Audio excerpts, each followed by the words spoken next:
Welcome to the Sci-Fi Center, the place to be, where comic books and wrestling collide magically. Movies, TV shows, and pop culture we share.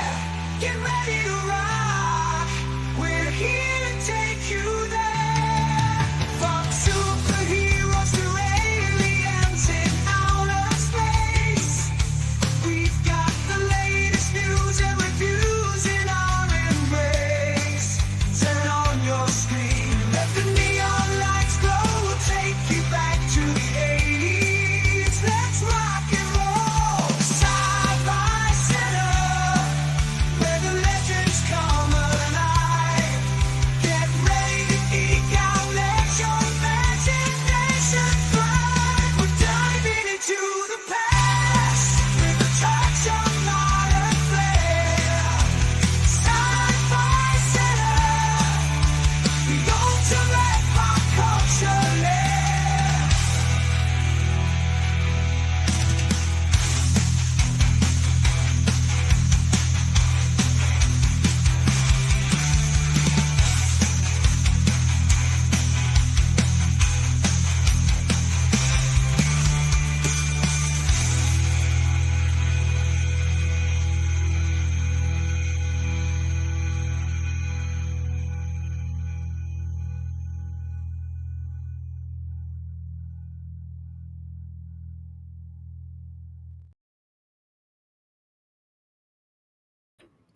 Happy Thursday.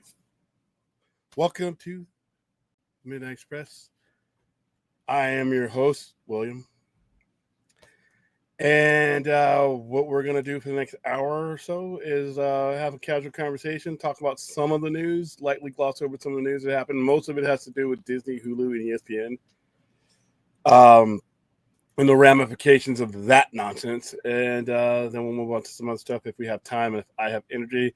Who the fuck knows where Brad is right now? Don't know. May or may not have a co-host tonight. Maybe he took some milk and went to sleep. So let me say hi, and then we're just going to jump right into it. What's going on, Slipknot? How are you doing, Daniel Martin? Also, this Friday, we're going to be doing Happy Gilmore 2 and The Cable Guy. If you want to add anything to that movie, if you want to chip in for a movie of your own that you want to see, it does not have to be an abysmal, shitty movie. It can be something good. This Friday, this weekend is the last of those that we're going to do, and then we're going to be going back to our normal watch-along parties that are more genre-specific. Next week, we will be watching Alien Earth together. I have already seen the first episode. I think it's amazing. I think you guys are going to love it. If you are an Alien fan at all, you're going to love this. And next week, we will be watching the first 2 episodes of Alien Earth on a watch, depending on when it is released. So whenever it is released, it'll be that midnight. I'm thinking it will be released midnight, so it'll be like next Monday maybe. So we're going to do a Monday show that we would have normally not have done if that's when Alien Earth comes out, which is midnight Tuesday morning. So I got to get the specifics of that, but stay tuned for that. Yeah, we got a lot of we're going to go back to some of our traditional watch-alongs. I'll try to make time for them when I'm at the store. So keep an eye out for that. But like I said, there is the PayPal link, the tip link. If you want to donate to the recovery fund, there you go. Just let me know which movie you're thinking about doing. Hello, Ozzy. How are you doing? Oh, that's cute. You got the kangaroo. You're bracketed between a kangaroo and a koala. You're so adorable. Yeah, we're going to get into that. Fuck that. Yeah. It all depends on how it rolls out, too, because it could, if right now what they're trying to say is you would have to pay $29.99 to have access to the PLEs instead of just having them on Peacock. So what am I? So you have, if I'm already getting Netflix for WWE and I already have Peacock for WWE, now you're going to make them available. We'll read through the details of that nonsense. How you doing, Music Man? William on so ESPN now has the PLEs of WWE. Does that include SmackDown too? No, SmackDown is on USA. They paid like they paid like $500 million or something like that to get those rights. So SmackDown is on USA. Netflix has Raw. But I guess right now Peacock has the PLEs, but I guess that's going over to ESPN. But right now, if you paid the $9 a month for a Peacock, you got the PLEs. Now I got to pay $29 to get the PLEs or in the pay-per-views, or it may be the PLEs are staying with Peacock and then the pay-per-views are staying. I'm sorry, the product just isn't good enough for me to be dropping $30. It's barely good for me to be dropping the $9.99 I do on Peacock. Let's see. I know I'm about 10 minutes into the show when guess who shows. I'm just kidding. Mm-hmm. Yeah, we're gonna go into these details. As a matter of fact, let's just go into because this is very what Disney and Hulu did was very just put out a lot of confusing information today. Yeah, So, and I'm subscribed to both, and my subscription for Hulu like renews like it I have a bundle. So how does that affect me? well, mine is like auto renews every December, so it's like, I mean, does this go into effect January 1st, and like how's that gonna impact all this? It's gonna not allow you to roll over. Is what it's gonna do. Is what That's bullshit. It all seems like a little bit on the and it's confusing, and it raises a lot more questions because, like I said, to me, it'll affect me on which one I drop or not. Because the problem here, before we get into this, I don't like when these things combine.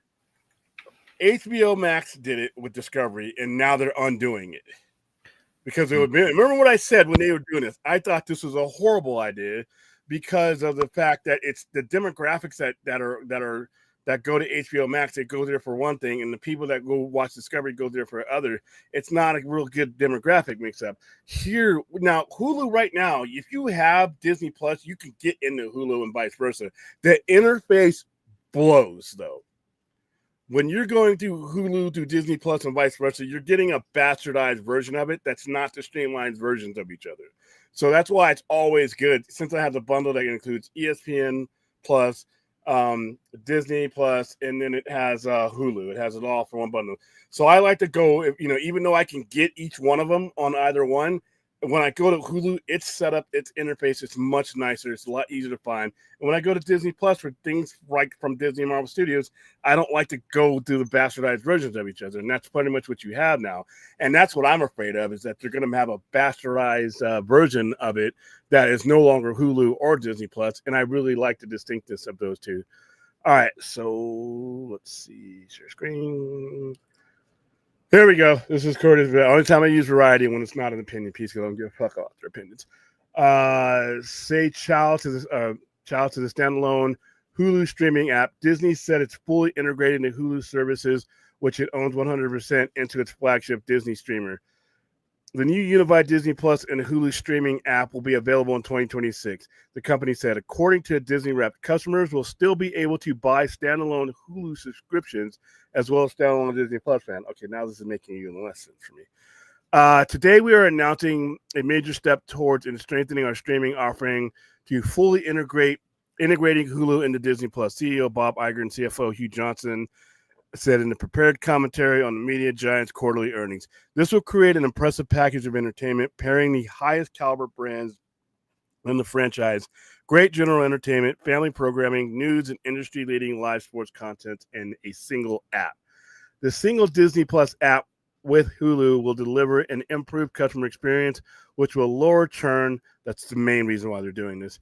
Iger said on the earnings call, both services will be on one tech platform, which will result in cost synergies.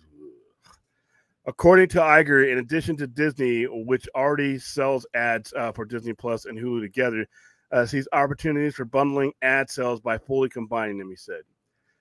In their prepared remarks, the Disney exec said, by creating a truly differentiated streaming offering, we will be providing subscribers tremendous choice, convenience, quality, and enhanced personalization.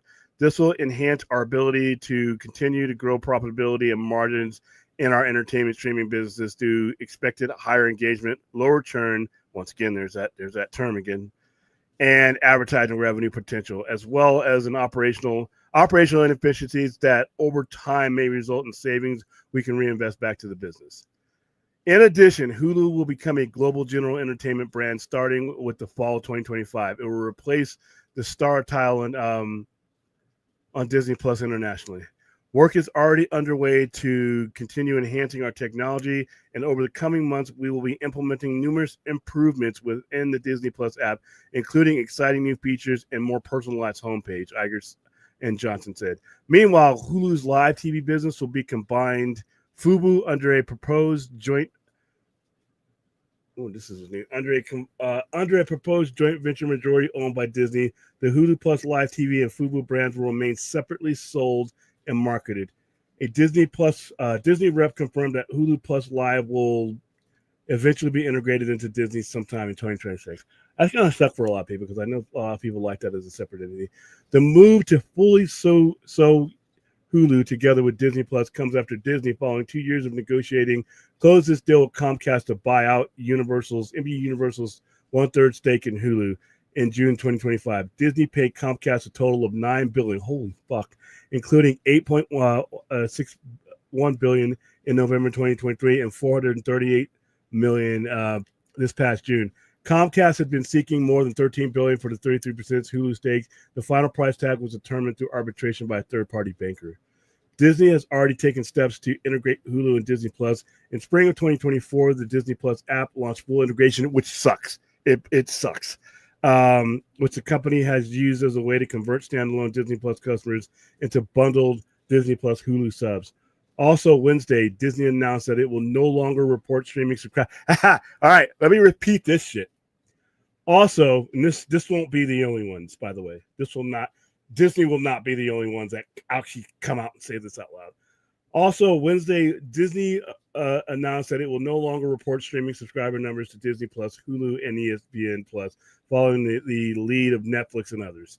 In addition, the company set August 21st as the launch date for its ESPN standalone streaming process, priced at $29.99 a month. And we'll get to that because that has a lot to do with wrestling. A lot of word salad that really comes down to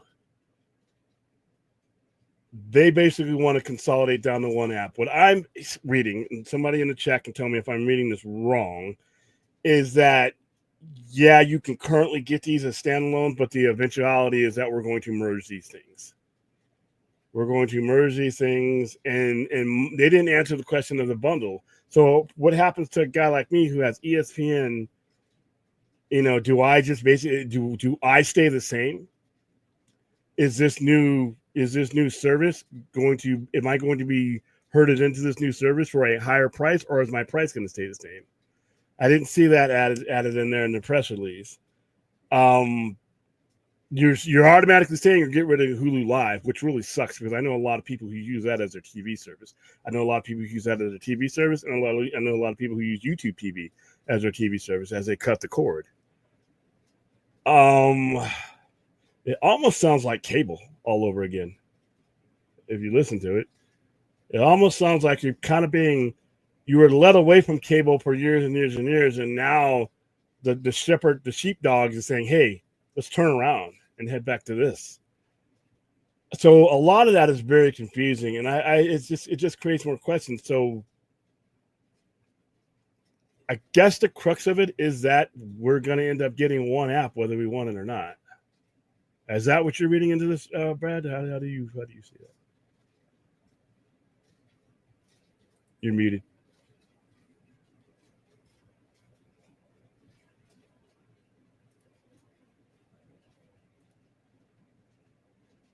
You're muted, Brad. What do you think about the Hulu this article?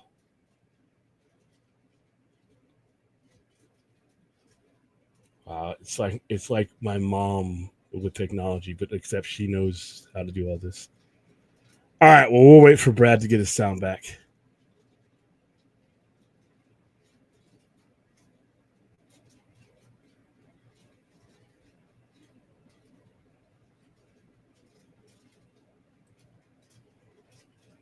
It's a possibility. Hold on.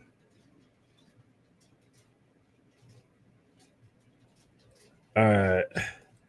Yeah, dude, it's starting to sound still it's significantly cheaper than what cable offers, but if you look at it, it's all the same people. It's all the same people own these things, so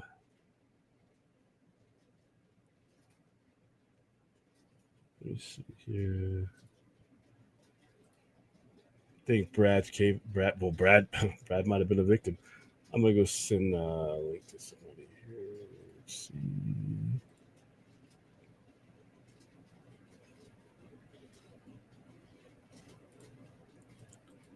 Yeah, I don't know if he's even able to come on, but there you go. Everybody, check your inboxes.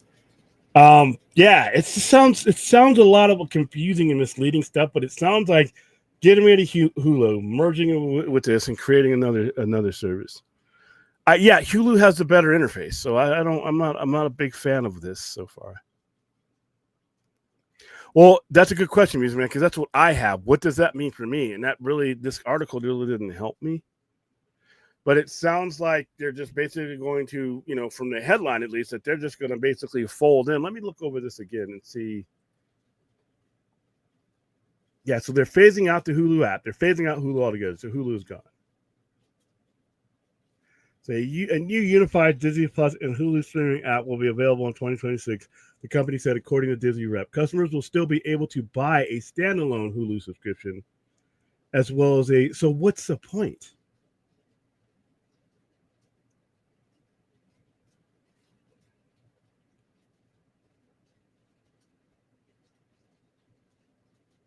If you're phasing out the Hulu app, how am I going to be able to buy it separately in 2026?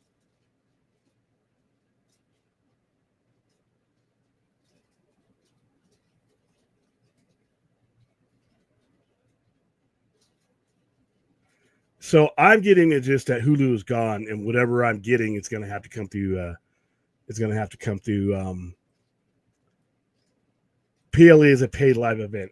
It's the difference between a pay-per-view, when you're on a subscription service and you're paying a set amount, and PLE is no longer a pay-per-view because you're no longer paying per the event. You're paying for the entire service that gives you a paid live or premium live event. So if you pay the premium, which right now for Peacock is $9, then you get the WrestleManias and all that built in. But that's also another thing that's going to be changed. Yeah, and that's what. Am I not reading that right? Because I read you guys verbatim what I'm looking at. I'm thinking that they're getting rid of Hulu, even if you can buy. That you're ultimately by 2026 going to get merged into whatever this new thing is. Hello, Ray, what's going on?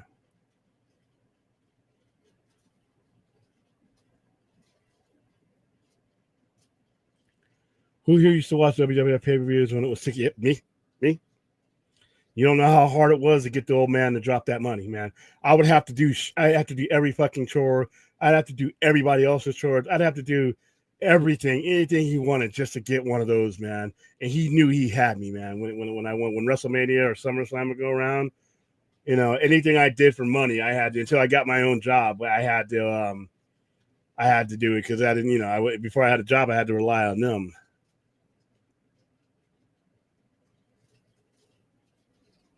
Let's see.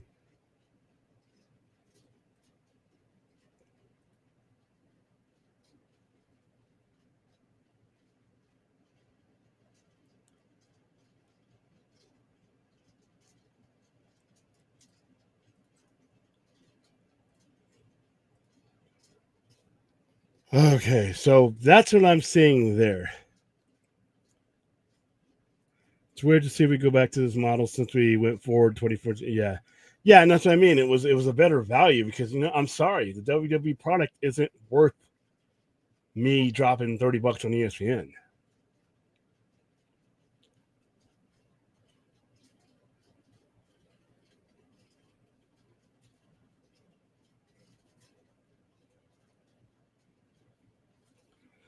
I don't know, guys. I don't feel like talking to certain people tonight.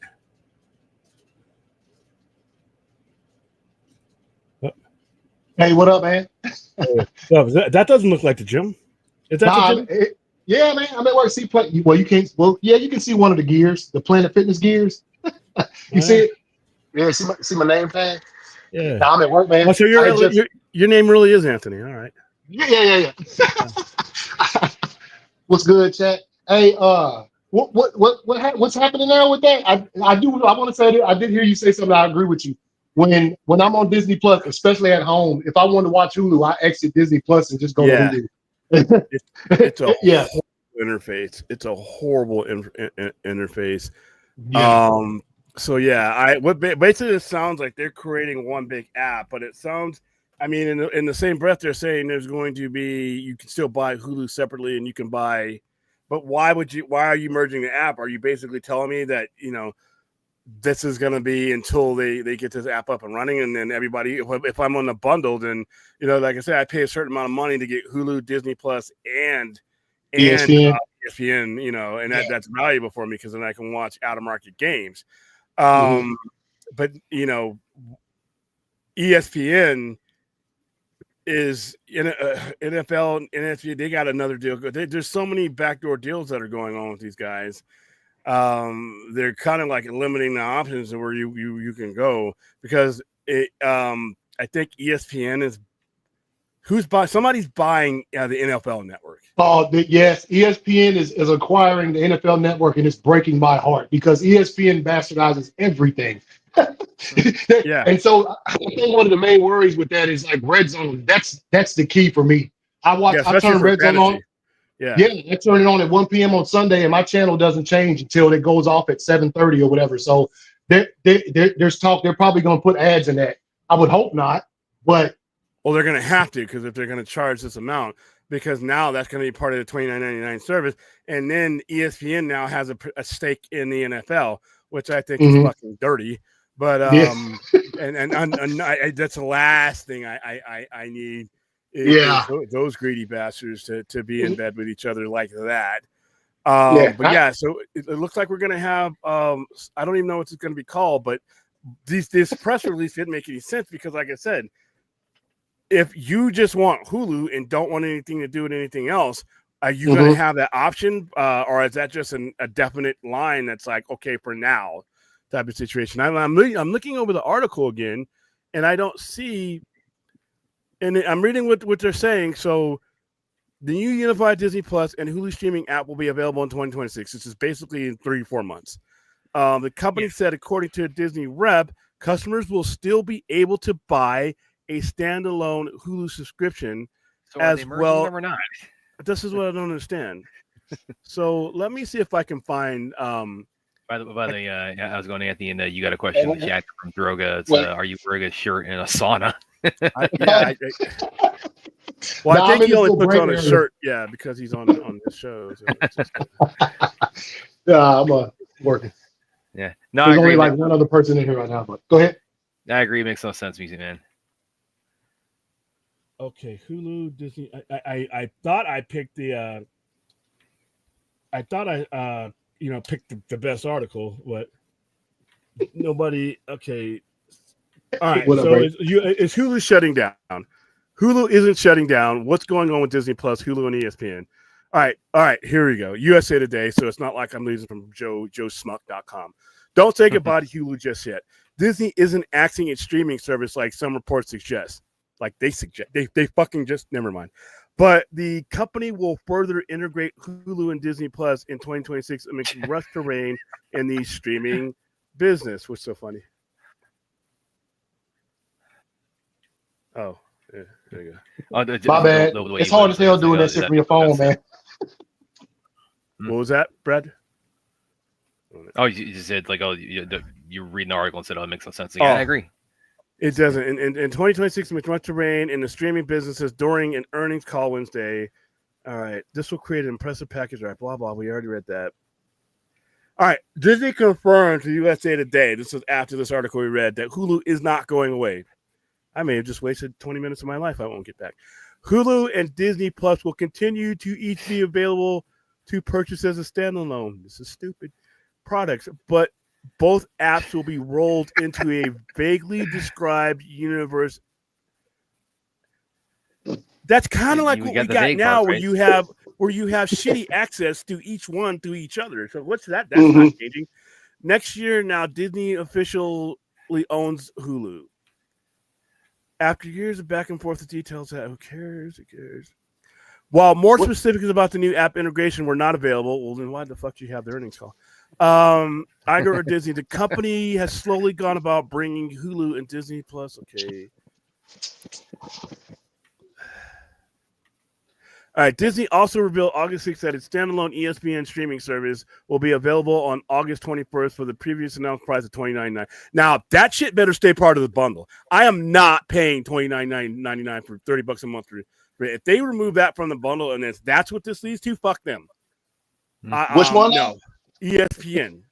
Oh yeah, nah. Because now ESPN is part of the triple bundle that I have. If they're going to say that they're going to separate that from the bundle, they can kiss my ass because that's 39. Yeah, they might, because now that they got NFL Network, that's they're going to justify, man. Fuck. Yeah, because they're going to say, well, $30. Well, that's a little bit too cheap for ESPN Plus, Red Zone, and the NFL Network. Then they're going to probably jack it. That's oh man, they're killing me, man. Oh, listen to this. It can also be bundled with Disney Plus and Hulu for $35. I don't pay that much. I guarantee that shit with ads. With ads, I'm paying. You want me to pay $36 and Hulu discounted to $29.90 for the first 12 months. Thanks a lot. Just say annual. This is the way the annual will be, because I always pay annual whenever I can on anything. It doesn't give me annual. Because I have that for Hulu and Disney Plus. I pay annually. I'm too cheap to do that. For no ads, the two streamers, the plan costs $44. Man, it's literally like when I added on the channels to my Cox cable. All right. So I don't know what they're doing, to be honest with you. But basically there's going to be a hybrid. I think I just stumbled on what's going to go on here though. And the fact that there's going to be there's going to be a price hike no matter what. So what they're gonna do, and this is some shady shit right here. Fuck all of you guys. They're gonna say, yeah, it's this standalone's available. We're gonna jack up the price. They're basically going to make it available, but not desirable. They're going to raise the price because I guarantee you, we're gonna jump into the next thing. Once they take ESPN out of that bundle, that price is gonna go up to $30. So that's not going to be part of the cheaper bundle. So they're going to have these things available, but it's like Netflix in their ad tier. They really don't want you to buy the non-ad tier because they make so much off of ad revenue. So it's available for you, but it's going to be like, you know what? There's a lot of booby traps to get to it. And then eventually they'll come out with another press release saying, well, due to this, this thing right here, we no longer see a need for you to have a standalone. So they'll get rid of that. So basically, this thing that they're creating will replace the standalones, even though they're saying the standalone's available. I'm worried about the price and the availability of ESPN. So if you're going to take ESPN and you're just going to give me two, for how much? Because right now, if you want to pay the high end, $30 gets you, ESPN, Disney Play, everything without ads. And then you can go to the low tier, and then the upper tier is $45. What's going to be the price once are they going to be charging me $30 for just Hulu and Disney Plus? They're probably going to say, well, you just want Hulu? All right, $16.99 a month for just Hulu, or you can get it with Disney Plus for whatever the price you just said. They try to keep people from just getting Hulu. Try to make it too expensive. They'll probably do is they'll probably hike up Hulu to $24-25. And they'll hike up Disney Plus to $24-25, but they're going to offer you this hybrid thing for the same price that I was getting. So they're going to give me a $35 bundle without ESPN. Yeah. And then I have to turn around and pay $29 for ESPN if I want to keep that. That's what this sounds like. Yeah. Chat, are you hearing what I'm saying? Am I, because this announcement makes no sense otherwise. This makes no sense unless that's their plan. It's like, fuck off. Yeah, your mom said you want Hulu $59.99 a month. Damn. Well, and if you do the math, you might end up being, but at the same time, well, fuck it. Then why don't I just go, cancel all that and just go back to cable and just have the access on my phone that I have? Because if you have ESPN, you don't need I have it, but I also have ESPN. Because it's part of my cable program. But ESPN Plus gives you more. Yeah. ESPN Plus gives you out of market games. But if it comes down to $7, I got ESPN. I'll just use the ESPN, the actual ESPN app to access because if you punch in your cable provider and you have it on your system, you can get it. It's not as fancy and expensive, but at the same time, it looks like I'm paying $30 more a month for the same shit I'm getting for about $29. That's what it sounds like to me, and that's kind of fucked up, man. But like I said, that's what it looks like. How you doing, Dark Knight? Let's see. Yeah, it's pretty much anything that we've had, whether that be an app or whatever, that has had like you get this for this price. Now it's literally you get that same stuff for the price. You get like less for more, is what it's like going to. So I don't know. What happened with and they do a maze around their words so that I'm like, wait a minute, that sounds like a great. Whoa, wait a minute. No, it doesn't. I don't know. It's like they want to keep me off balance. I don't understand what's going on. What up, Aaron? Aaron said piracy. Well, you know what? Yeah. I'm not an advocate of piracy because if you want good programming, somebody's got to pay for it. But at the same time, fuck, man, there's a lot of broke people out there that are gonna do it because if you take ESPN out of a broke person's household, man, there's some violence right there. You know, I mean, and it's the same thing with Prime. Was it Prime? I think if you had Amazon Prime, you got Prime like without ads. It was included, but just recently I can't remember what series it was. It might have been that one show with Sterling K. Brown that came out a few months to Paradise. But when I started to watch it, then it had ads, and I was like, wait, we got the premium subscription. It's not the premium subscription no more. Now you want to pay $3 or $4 more per month if you want it without ads. I'm like, damn, it's super premium. I got you. And be honest with you, I'll take the ads because I can go do some other things. I'm gonna go see Weapons on Friday afternoon. Saturday, man. Saturday at 12:30. That director, this is your last shot, man. If you I heard what you said about. If you do to me during Weapons what you did to me during Barbarians, I'm done with you. I'm done with you. I didn't feel as strongly as you do about the end of the Barbarians, but I feel you though. But everything I've heard about this one is the ending is the best part of the movie. It's absolutely bonkers. That is what I'm looking for, these horror movies to stick the ending. And listen, Jordan Peele, if you're watching, I want more than anything for you to be successful. I think you are really close to being one of the most visionary directors in horror since Alfred Hitchcock. But if you give me another Nope, if you give me another ending like Us, done with you too, man. Yeah, that movie looks. Yeah. What's up, Rhea? Hi, Rhea. What Rhea am I getting? Am I getting Cuddly Rhea or am I getting Knives Out Rhea? She's not out. She's mad by Hulu. Knives Out Rhea. 12:30 a.m. Rhea. Knives Out. All right. But yeah, this is kind of confusing. And then they got the WWE thing, which, okay, now that affects me personally because obviously I cover wrestling, I watch wrestling. All right, WWE, if the product of WWE was like it was back in the day where it's like, shit, I cannot miss it. I cannot miss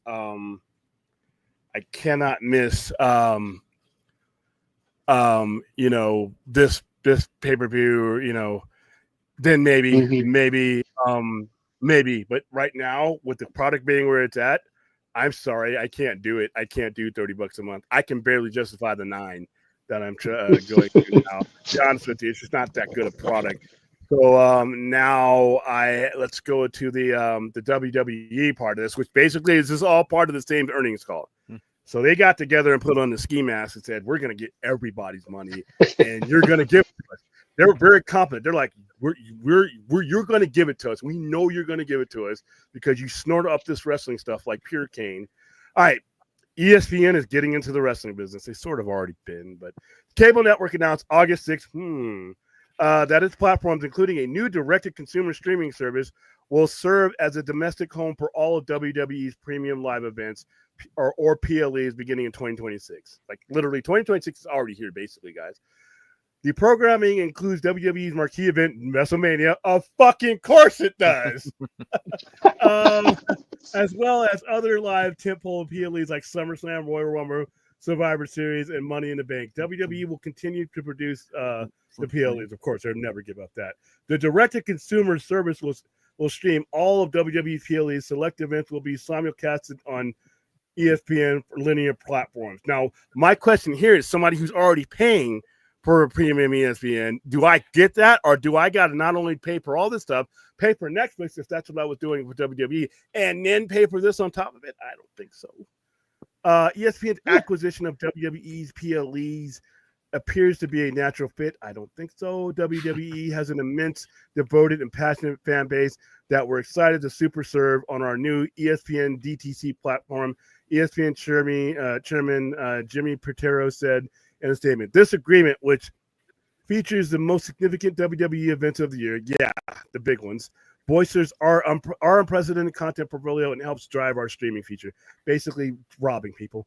WWE's agreement with ESPN is a pivotal moment for our millions of fans across the United States. The leader in sports entertainment, partnering with the biggest brand in sports media. ESPN's I'm actually getting tired of hearing Nick Khan's name. WWE President Nick Khan said bringing WWE's flagship events to ESPN's platform is tremendously exciting. So I'm already starting to feel bad about this because what they're basically saying is the big ones, the ones they actually put time and effort in, are coming to ESPN, but all the other crack that your addict wants is going to be on Peacock. I see what they're doing here. We know the sky's the limit. WWE's PLE currently stream on Peacock in the United States and internationally on Netflix. Peacock is owned by Today.com. I don't need to care about that. ESPN new streaming service will launch August 21st and cost $29.99 per month for its unlimited plan. ESPN's announcement that it will soon offer WWE programming comes on the heels of the cable giant's acquisition of NFL Network, the linear rights to the popular Red Zone channel. I hope they don't fuck it up, and the digital NFL fantasy football league enthusiasts. Yeah, we need that. We need that to do our thing. By combining these NFL media assets, ESPN's reach and innovation, we're creating a premier destination. No, you're creating the only destination for football fans. All right, so this one versus the other one is less ambiguous. I'm going to translate that to you. WWE and ESPN are teaming up and fucking you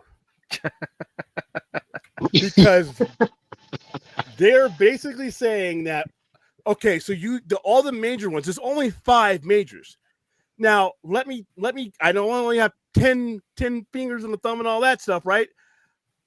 There are more months in a year than that. So that means if you are literally handshaking at the street corner and you got to have your WWE, you got to keep your monthly PLE subscription to Peacock. And now you got to add this new thing, and you better not miss Netflix because they're spreading it over there too. They're basically took the same bag and are selling it to you for more. You don't even have to cut the drugs like you used to do back in the old days. You literally say, you know what? Here's the drug. Here's the same kilo I was selling you before. Here it is again for more money. All right. Hey everyone. Hey ACS, long time no chat. What up, Brad? Hey, I'm curious. What are y'all's thoughts on the programming and all these nickel and diming? ACS, I probably missed your feedback because I was setting up my stream. Well, nickel and dime is definitely the right word. Yeah. I think the second part is the part with the. And plus, I knew ESPN, like, they've covered wrestling, but like they really, like, from Cena's match the other night, they almost played the whole thing on Sports Center the other morning. Like they broke it down and went through the whole entire thing. And I was like, I've never seen them do that much coverage. No wonder they're about to pick up those big events. It's a WrestleMania. Somebody just put a comment up. Okay, we're at. Soto, he says once ESPN Plus switches to, put it on there. But the PLEs will be included. Oh, okay. And for now until then, if you have ESPN Plus, it'll stay the same price. It'll change in 2026. So yeah, but this is still. Oh no, I got that. But the problem I have is all the PLEs right now are on Peacock for $9.99 a month. So if you want to watch every WWE PLE, you just got $30 added to your budget that you may or may not have. Yeah, that's how I'm seeing it. Correct me if I'm wrong. That's pretty much it. Yeah, this all reeks to high heaven of like this is just like it's how can we get the most like milk from this cow? It's really. I mean, there's no other. And it's just, you know, I understand at the right time, there's a time and place to make these type of moves. Man, it's tough right now. It's really tough right now just to eat.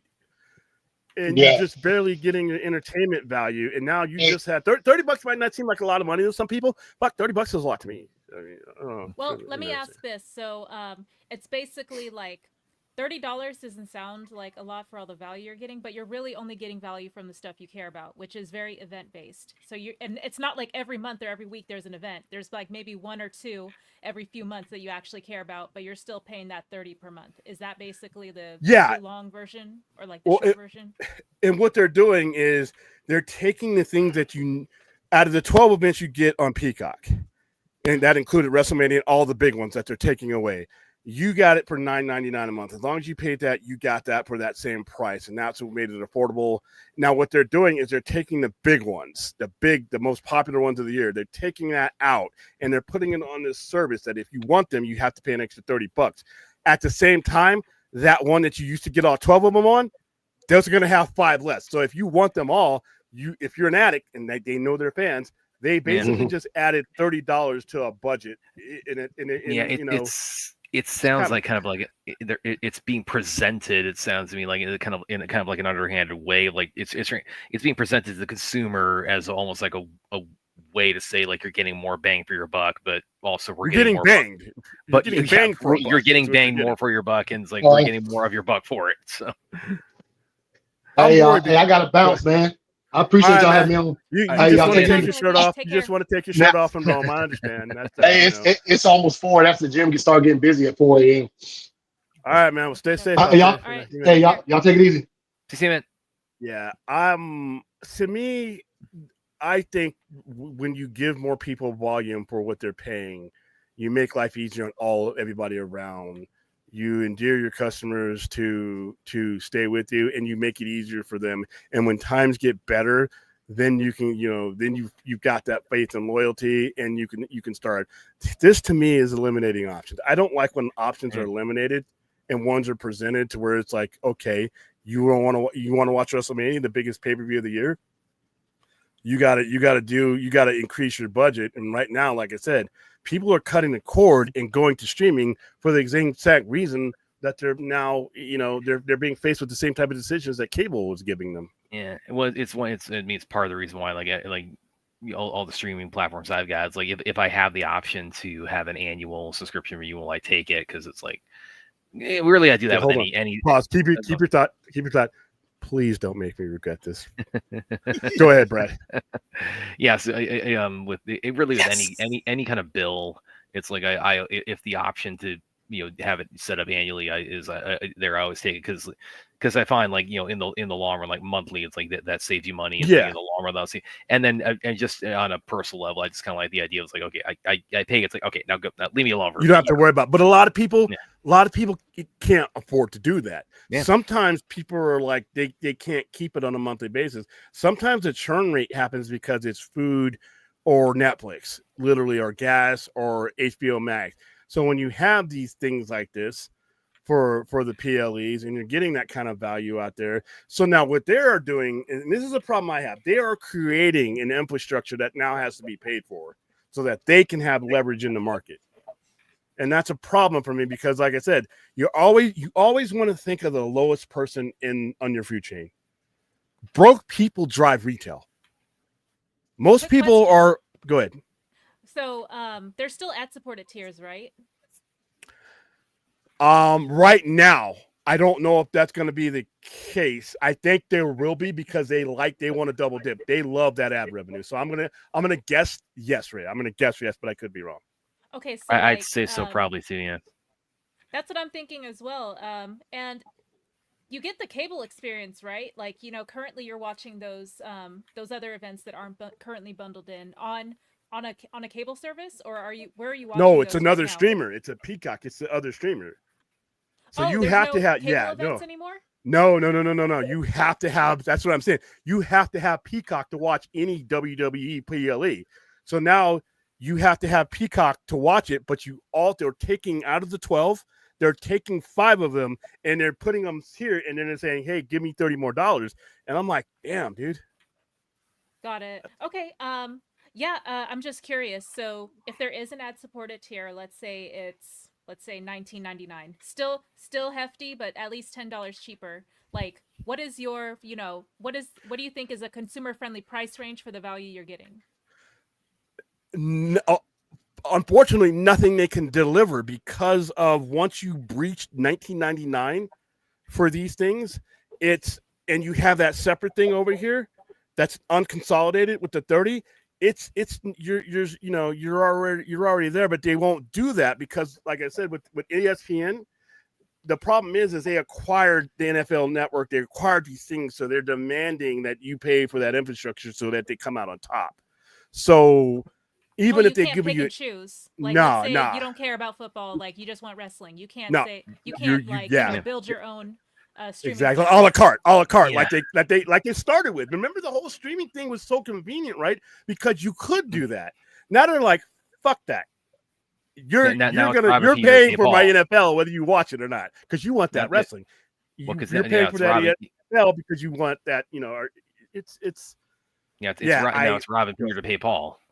Yeah, but like I said, when and plus, I think I said I'm wondering what the interface is because I like Hulu's interface separately, and I like Disney's Plus interface separately.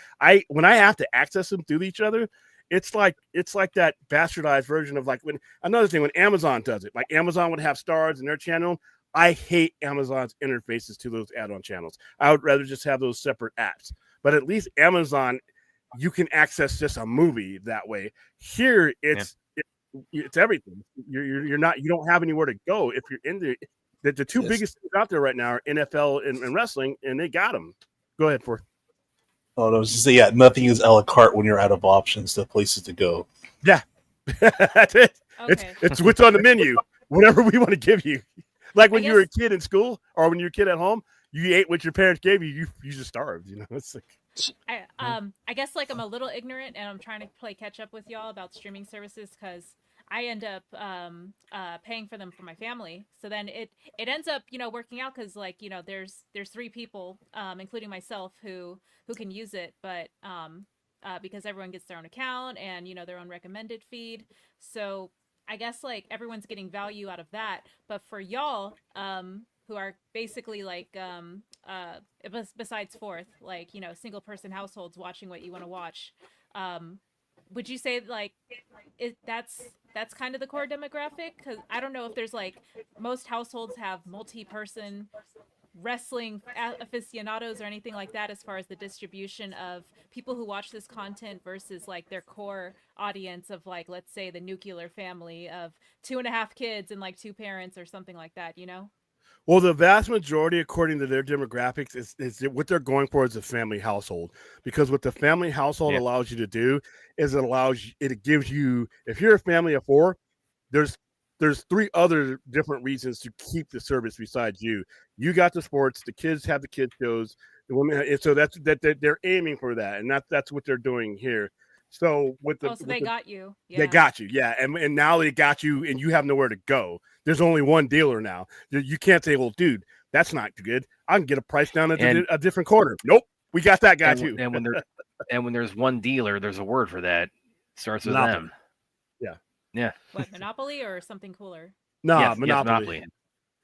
And it's like I said, my thing is I'm okay because I have them, it's a write-off. I write them off. It goes up, it goes down. I actually got the streaming service and I got cable because I need to be able to access the apps in many different ways. But I write it off. But like I said, when you add up Netflix, I forgot what Netflix is per month. You add up Netflix. Mine is like I think about $25 a month. And then do you pay for 4K and like up to 4 devices or something like that? I do. Oh, I was asking Brad. Oh, Brad, yeah.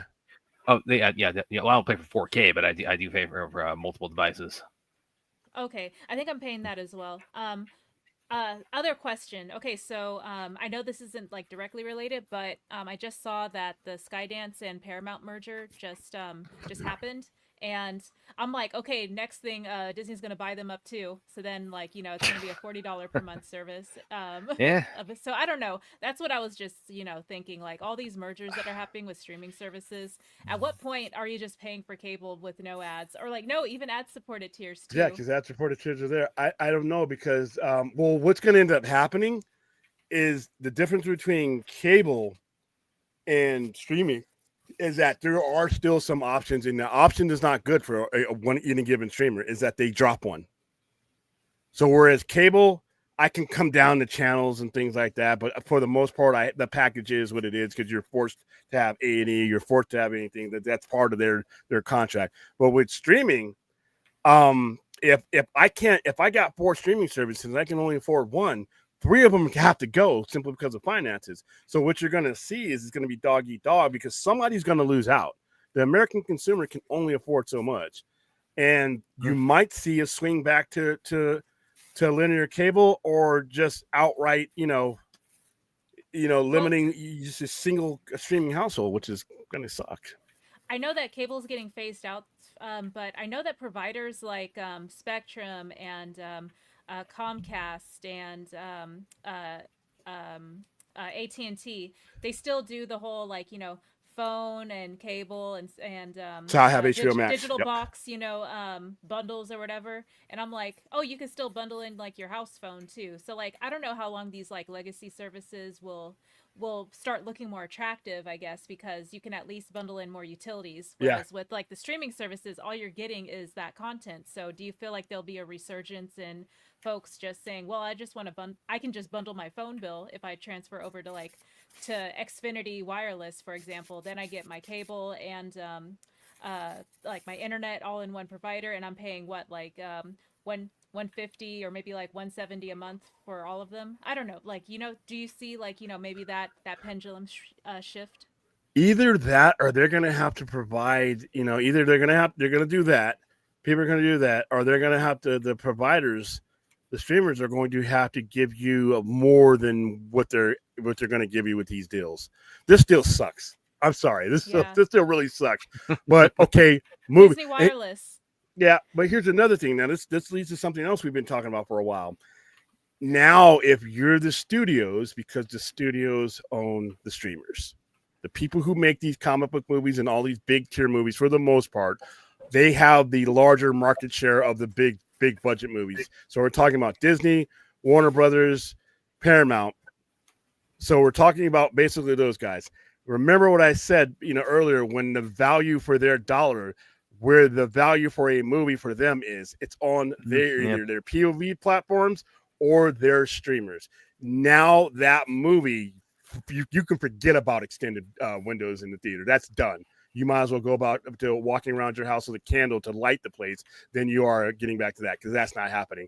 And this would be another reason why. Because, okay, we have this conversation. Wow, it's super expensive. I can't afford it. Oh, wow, what's coming on the hot movie that I couldn't afford to see in theater because, hell, maybe I'm broke because I have the streaming services. But now it's coming on to my streaming service.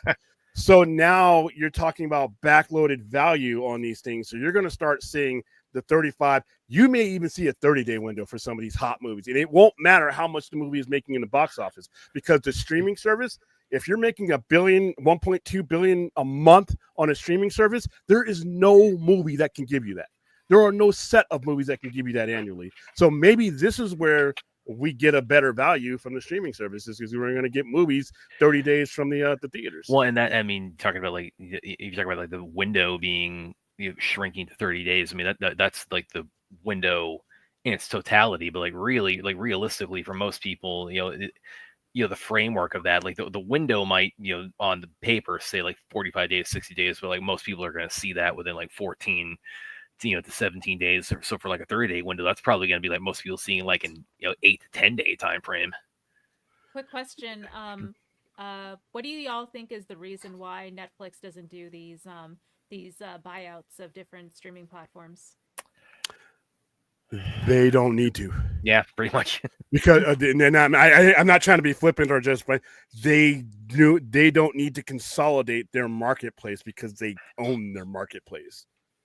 So whereas everyone else is basically countering them, everyone else is trying to get what they have, and then even with Netflix now has live sports. That's the next step for them, is to find the live sport like that they have. Everyone else is basically countering.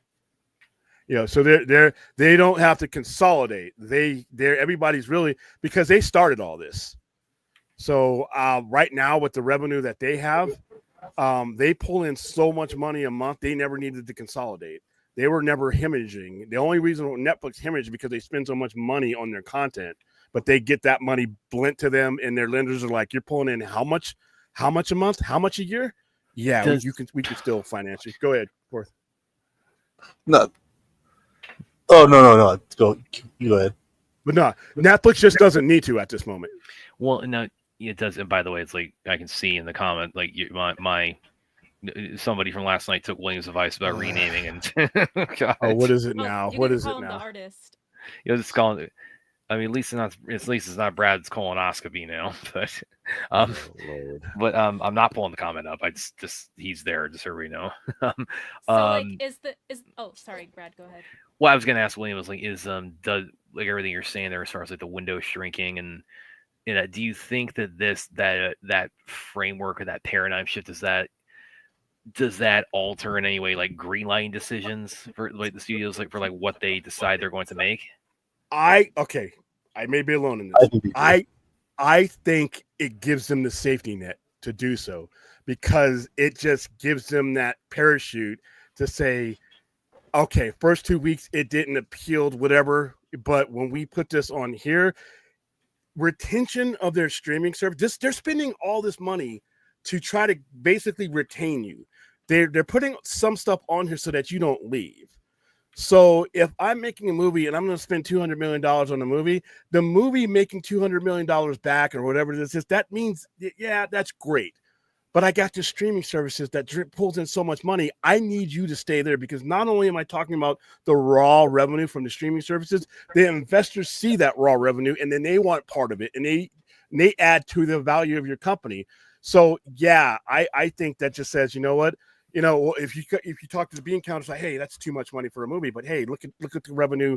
We're gonna put this on a train, and it's gonna make it's gonna make your money back. It's gonna make your value back, even if it's just retaining that subscriber. Now you're charging them all this money, and you're increasing your value there if people buy into it. But I put a movie on there that you couldn't afford to go out to. Hey, listen, you couldn't afford to go see Superman. You couldn't afford to go see Lilo and Stitch, some of these movies, or a movie like that. Now it's on your streaming service. At the time, you're like, well, fuck these guys. I don't want to pay that. Oh wow, that's on there now. Shit. So yeah, I say yes. A resounding it. Go ahead, Forth. I think it will be a dystopic entertainment future when just like all these prices are starting to narrow down, and they're going to start charging whatever they want. When there's no theater option, if theaters go down, I think the level of quality of movies that we get in theaters today will be completely gone if all we have are streamers, because there will be no incentive to give you quality. I see you said that before, and I'm going to disagree for the same reasons, is because no matter where you were at watching this movie, you still want quality. If I got to watch a movie on this screen that I'm looking at right now, I don't want shit just because it's being produced for a particular platform. I still think the customer is going to demand the quality no matter where the platform is. And if you're like an Amazon or an Apple or anybody, you defeat the purpose of doing this if you demean the quality of it. You want a quality movie headed towards these platforms because you want people to give them the feeling like, hey, dude, this is just in the theaters, man. Now look at it. And you don't want it to be Yui Bowl if you're doing that. I think it has to be quality in order for it to make that money. That's just how I feel. If there was a collective... Oh, sorry. I was just going to say, okay, let's say like we talk about these movies where people are like, oh, I'll just wait for it on streaming, because it's the ones that you're not going to prioritize paying $20 or like $15 to go see. Like the Sonyverse stuff, like I'm thinking of Craven and Madam Web. Once those hit Netflix, they were like, in the top 3 movies of their category or of like on Netflix period when they came out. So that's like another thing that I was thinking of where, although I agree with y'all that, quality of content, like let's say Apple TV Plus is like top tier, like people would say that's the upper echelon of content quality, but versus like the stuff that is kind of seen as like fodder, like, oh, okay, this like, media, these theater releases that were just like, out for maybe like a week or two, then dumped onto a streaming platform. It's just to increase the volume. So there's that perception of value because Yep. of the amount of content that you get versus like the quality that you get on more curated experiences like a Apple TV Plus. And Netflix is the model for that, because for every Stranger Things or Squid Game, there's some bullshit on that Netflix. There's some like knockoff awful stuff, but you know what? It gets views. It gets views because they've ingrained themselves into your day to the point where you're watching the spaceship from the gutter or something like that. So even those things, those low value things, those keep you there. But the anchor is, like I said, it's going to be like Stranger Things for me. There's a lot of stuff on Netflix that anchors me there. HBO Max has the same thing, especially when Wednesday just Wednesday. dropped. Yeah, Wednesday season just 2. dropped. And I'm going to be, Stranger Yeah. Things season 5. I can't wait for that show. So they got me. But there's also some garbage on Netflix that that if you leave your Netflix and it does that little countdown and it rolls you into some crazy looking shit, you're like, Yeah. all right. And for Yeah, me, I'm also And then they also do really well with like the Korean dramas, Japanese Yeah, they do dramas and really stuff. well Yeah, with that. they do numbers on that for sure, and they even started producing their own content and not just like bringing over content overseas.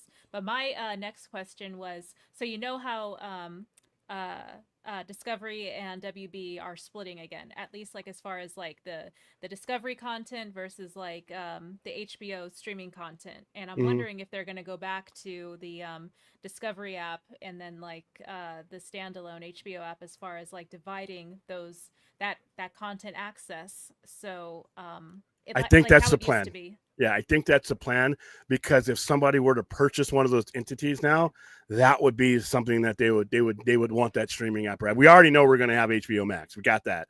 But when it comes to Discovery, I'm pretty sure Discovery Go is back up and active again, because now it's going to be once that happens and they're two separate companies, less liability. One of those companies, somebody's going to buy up one of those companies. Somebody's going to buy up one of those companies, and they're going to want that separate streaming service to be separate for them. So yeah, that was a horrible decision, by the way. Just like a Max. Yeah. I wonder if it was the same guy, because if that guy's still employed, then anybody should be. Well, if it was Zaslav, then Well, then Yeah. again, yeah, he's yeah, he still technically is still employed. Oh, so like I forgot to like some service providers like a Comcast or AT&T, they'll bundle in Peacock or HBO Max for that perception of value with like your increased service package. So I guess that takes out that thought I had about streaming services themselves having to increase the amount of value. They can increase their a la carte streaming service, like a Peacock, for example, and they can increase it a la carte. But then they're also making up for they're also getting additional subscribers from getting bundled with those other services with like a Comcast or an AT&T. So I think like my point going back to your ESPN discussion was let's say they do offer some sort of like package deal with your phone and your internet for these ESPN packages and stuff, but your package overall goes up versus paying for a la carte where let's say you're paying like 15-20% more for on its own. So the savings are, I don't know if that's like a deal breaker for someone else to pay for it separately versus like just adding it into their bundle, or even like changing their service provider to get that additional value. It depends so that's on kind of like where I would like to kind of see where that, that decision making in the consumer market kind of shift, or if there is any shift. I guess it's going to depend on what is on the other service that you're not as interested. Like, okay, for like for instance, Hulu right now has some kick-ass content coming up. They have all the Predator stuff. When Predator Badlands comes out, they would have that directly if they wanted to keep it like that. So you got a lot of good stuff on Hulu that would keep me as a Disney Plus subscriber from if I'm getting bored with Disney Plus, it's the same old stuff. And I'm bundled with that. I got Predator, I got Prey, I got Killer of Killers. I got some really cool stuff and I think that's the mentality. Is Alien Hulu as well? Sorry. Yeah, Alien Hulu, because it's Fox. Now you can get them on each other, but like I said, the interface is like a haunted house on certain ones. It's just not good. And I hope with all this that they improve that because it's just not good in my opinion. My concern oh, go ahead. Yeah. is where does independent film fall into all this? Like, I don't want to just be subjected only to like these mass corporate, high budget, 4-quadrant things. I want kind of like an organic marketplace of, different ideas. You still have smaller ones like Mubi. You still have Netflix who purchases a lot of independent stuff. There are services out there. There's a lot more streaming services out there that we're only talking about the big ones, but there are really on the come up. Tubi, Pluto. Tubi's a godsend. I'm not sure if you ever listened to. You familiar with Justine Bateman? Yeah, vaguely. Okay, she's been doing a lot of movie talks and doing the rounds about why Mallory, the industry. Mallory from she was Mallory from Family Ties. Okay, and she was saying that one of the things that's kind of frustrating with the industry is that there aren't really. It doesn't feel like there's films that are tailored towards individuals, but instead that because individuals like the people that go to the movies aren't really the market, that studios produce these films that are tailored towards getting picked up by streamers. So whatever's popular for streamers is the go-to instead of maybe like this. Let's say like if Anora was a movie that you didn't know that you would have loved, you're not going to get that because that's not what the streamers want. Yeah, just to like quickly give some references. So like Red Notice and let's see, there's another new comedy like Eddie Murphy and Adam Sandler. Like back in the day, they used to be box office bangers. Now we see them doing, Netflix and Amazon stuff. And part of it is like not necessarily that the quality isn't there, but to Fourth's point, now we have that perception of, oh, just dump it on streaming. Even if they have like these ensemble casts that you would see as like movie stars, they're not necessarily box office draws, and now the general audience is conditioned to just expect these even like A-list triple A movies to just be dumped on streaming just because it has that perception of streaming fodder. Well, no, it feels like just real quick, it feels like when like popular like pop singers or like or let's say like somebody like Cher going from like an artist to doing Vegas residencies now. That's what like these things feel like. Okay. Yeah, they lower their brand value in my opinion. Like Bruno Mars and Lady Gaga and Adele, like it's when I see them do Vegas residencies, I'm like I have this perception of them kind of selling out or like lowering their brand value a little bit. Okay, so here's where I don't think that is accurate because they're not lowering their brand. They get paid a tremendous amount of money to do these residencies. They're not going down; they're going up.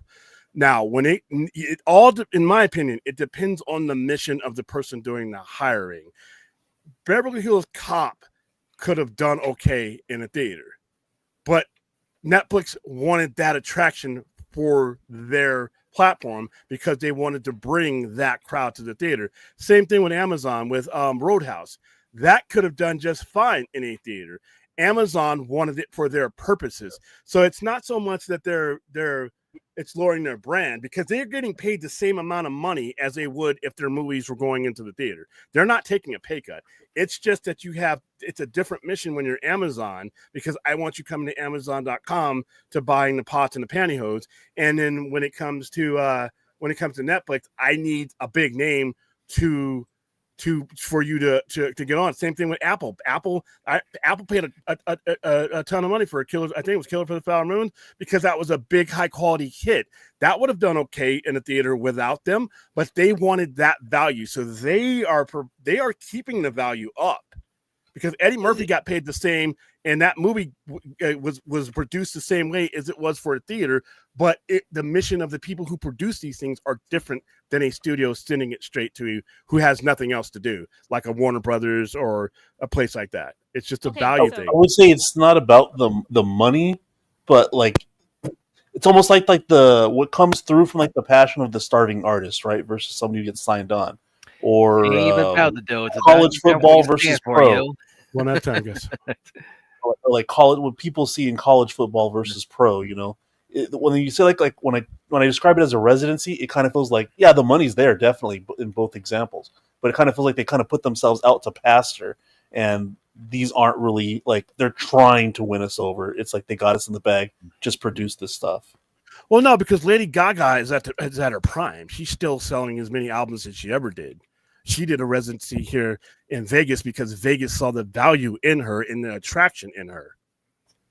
And that's basically what it is. And it's the same thing for these platforms. If they see an attraction in you for their purposes, like, and I see a comment in here, like Beverly Hills Cop, Axel F definitely screwed up. No, they didn't produce it to attract, to make the box office money.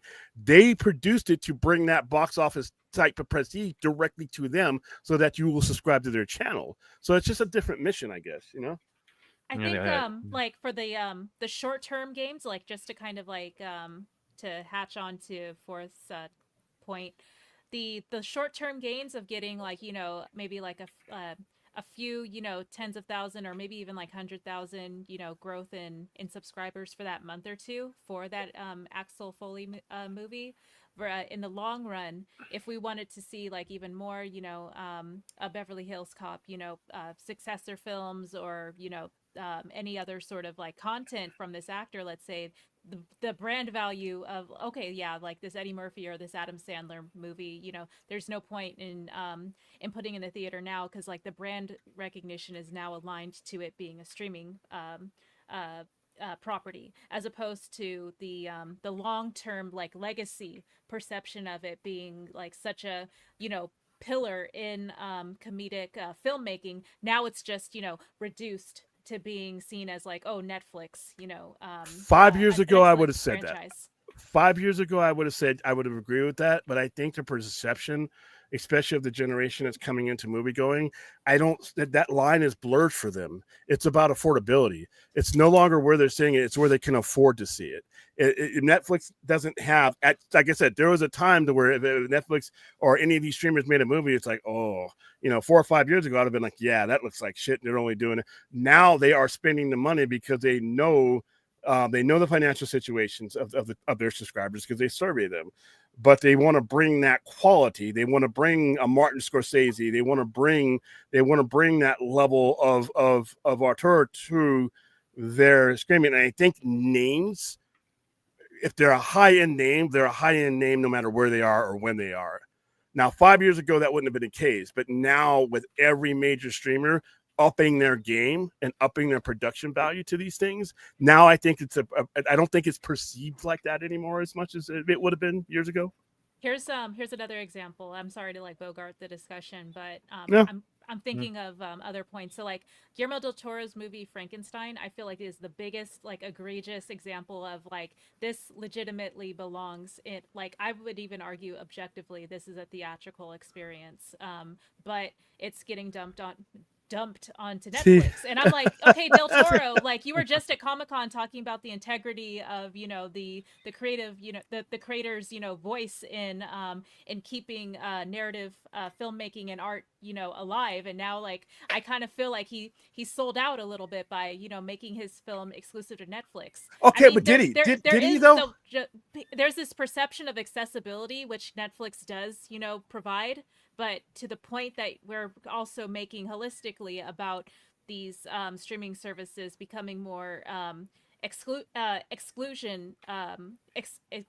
driving exclusion because like they're becoming more inaccessible and more expensive to the viewer. So it's that, it's this like kind of like, intersection of artistic, integrity by, preserving the theatrical experience and viewing this film on like amazing, like, 35 millimeter or 70 millimeter IMAX or something like that versus like watching it on a 1080 screen because that's the only level of Netflix that you are paying for. And just like that perception of, I could buy it whenever, I could watch it whenever versus like, this is an event film. I would consider this an event film like we considered Nosferatu an event. Well, and so basically to kind of condense Ray's point there, this is something I was saying similar to. Why are you condensing Ray's point? Well, it's 'cause I think he's kind of like saying the same thing as Forth, and it's like this is where I kind of like quote this is where I pull out my a bit of a DMX quote. It ain't even about the dough; it's about getting down for what you stand for, yo. I don't think they're giving up. I am joking, but I think that is kind of a little bit of the essence of what they're both saying. I would have to slightly disagree that they're giving up that kind of integrity because he's still telling the story. If he's being allowed to do what he wants to do creatively in this movie, and I don't think he's giving up. Now, as far as it being preserving the cinema experience, I don't know if that's. I mean, I know there are certain directors who always want to do that, but at the same time, if somebody gives you a platform to do what you want to do the way you want to do it, I don't know if they're giving up that type of thing. You know, and that's actually, just And real quick for do you have a? I guess you're coming in kind of low. I don't know if you have any kind of volume control on. Yeah, I moved my mic up, and then my audio on StreamYard is at medium, so maybe that was you it. sound okay to me. I can hear. You fix your Oh, shit, Porth. Some people in the chat. says- Yes, Oh. but well, actually, it's related to that because you mentioned Del Toro Comic Con and specific example Frankenstein. Because I know that's coming up. That's pretty highly anticipated. Is that did they? You're talking about you think that like that really kind of epitomizes something that should be seen. Did they show a trailer like Comic Con exclusive trailer? Any footage there or anything? No. He was there for the was there narrative for art Lucas. museum with Yeah. Lucas. Okay. Yeah, but like I'm saying, bro, you literally were just on here like passionately talking about the integrity of narrative art and putting it in its like most accessible, most impactful format in order for the viewer to experience it in their own special way. Like so. And when you homogenize it on Netflix and make it and kind of lower its value as like perpetually accessible and also like just sort of like within the fodder of like other content that you're not necessarily interested in versus that elevation like a Nolan movie would never be dumped on streaming as far as like God, we in this current day and age like we never would align Nolan to streaming because it's that perception, you know what I'm trying to say? And I feel like Del Toro is arguably up there with the Denny Villeneuves and the Nolans. Well, he's an and Academy stuff. Award winner, so yeah. So that's what I'm trying to say. You know what? Like it's that perception. You know what I'm trying to say? I think it's a lack of the collective experience that kind of makes it feel cheapened when your new movie comes out and it's supposed to be a banger, and it's just an icon on your screen. And like I said, we have to realize that not everybody's in a situation to have that collective experience either. And a lot of these movies, Frankenstein, no matter when it gets released, it's going to be on streaming sooner than later anyway. So we're giving up maybe what? And they might, days? I mean, for all we know, I mean, because I mean, it's not uncommon for Netflix to for like their higher profile stuff for it to get like. Well, they'll get a run if they want Academy buzz. You have to have a certain like, amount of run. we have especially if they want to like make any kind of Oscar bid for it. And actually, Aaron's got one that I know it's going to annoy William. It's Tails. But he actually kind of relates a little bit to Fort's question, honestly. Brad, with all the independent martial arts movies not every martial arts is good. Go with the high. Yeah, it's interesting. You should. I'm sorry. What the hell just happened? No, I was actually my mind kind of went to that with Fort's question about indies because I mean, this is very much Aaron and this is very much our genre, and a lot of that really falls in the indie classification because a lot of it tends to be low budget, tends to be straight to video, straight to streaming. So I would think though, because the audience of that is actually fairly centralized and fairly focused, it's I don't know there'd be that big of a paradigm shift. I don't know. I think it's kind of be business as usual as far as like as far as our sort of genre leanings, Aaron. So and Netflix buys a lot of that stuff. Yeah. Netflix buys a lot of that stuff. So, like I said, I know it's a double-edged sword because, they may have this effect, but they also have another effect. It's part of being part of the food chain. Because, to be honest with you, without streaming, without some of these streamers, especially some of the smaller ones, some of these indies don't get made. It's not getting made. So I mean, like with the A24s and the Neons, like I mean, I'm not saying like eventually they won't have their own streaming service, but I feel like they are, I'm surprised A24 doesn't self-contained. Yeah, I feel like they're self-contained and like they kind of retain their autonomy a little bit in order to kind of justify staying in the theaters, because they stay in the theaters pretty long compared to like, the budgets that they're putting in, and the that perception of what we think of as a streaming movie versus what they're producing, which you could argue, yeah, like Netflix could probably produce like the same quality because they have the budget and get like the same amount of talent and writers and stuff, but because of the brand value that I think that they place on themselves, they would rather get the retain that long-term consumer perception of value, as opposed to getting that short-term gain of like, okay, yeah, Netflix is paying to produce our film and they're gonna put it on a platform with like millions of people who can see it, not necessarily watch it, but they can see it. But yeah, it just becomes like instead of having like an A24 library, it's now like A24 on Netflix. So I'm trying to like express it in different ways that the brand integrity that these films give up, as opposed to like maintaining that more memorable legacy status as a work to be critiqued and discussed long term, as opposed to just something that was dumped on streaming. I think that's where I think that's where we're differing, is the term dumped on streaming. It doesn't necessarily carry the connotation to the majority of moviegoers. It's the keyword I would have to use here is, and it's going to be the most important word to any streamer or studio. It's going to be what they live or die by, and it's convenience. Well, and with the term dumped, I think probably, I mean, a lot of this, I think you can't really underestimate like how much all this is an offshoot of COVID, and like an offshoot, like I mean, and including with like the perception or the especially for the people involved making of because we had that happen, or like stuff that was like either was in theaters or was intended for theaters either got pulled early or put on streaming during that whole period, or we had the day and date thing with HBO Max, and that definitely ruffled a lot of feathers with people in the business. Of course, I mean, Nolan, of course, famously threw big shit fit about the whole, and didn't even go on to streaming. He just, he just really, really was adamant about it going, which it's always been really weird to me why they just do like, why he didn't do, or why Warner Bros. Didn't do just what Fast and Furious 9 did. They just kicked it back a year, and then they were able to thrive, relatively speaking. They couldn't afford to. His movie cost so much percentage of what it was going to bring in. So you're going to make a certain amount of money with like a Fast and Furious or a Top Gun, things like that. Nolan's movies, to be honest with you, if you take away the Dark Knight trilogies and before Oppenheimer, before that wave, his movies versus their expense, Warner Brothers was shaking in their boots because they didn't know what the return was going to be, and they damn sure didn't know what the return was going to be during COVID.